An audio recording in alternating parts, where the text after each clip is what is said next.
প্রিয় দর্শক, একটা জিনিস দেখাবো। দেখতে পাচ্ছেন যে আমার সামনে একটি ধান ক্ষেত, ধান অলরেডি পেকে গেছে। তার পাশে একটা ব্যতিক্রম ধর্মী চাষ করেছে আমাদের একটা কৃষক ভাই। তো এটা হচ্ছে যে লতিরাজ বাড়ি এক, তাই তো?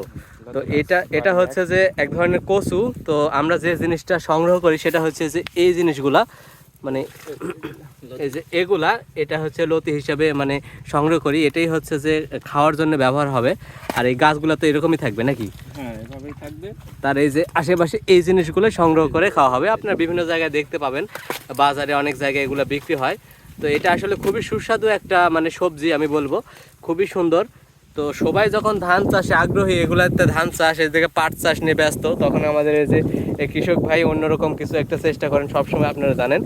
তো উনি এই লতিরাজটা এই জায়গায় লাগাইছেন, আর এখানে ভালো ফলনও পেয়েছেন। আমি বলবো যে গাছগুলো অনেক ভালো হয়েছে এখানে, আর যথেষ্ট পরিমাণে ফলনও এসেছে, যে দেখতে পাচ্ছেন নিচে।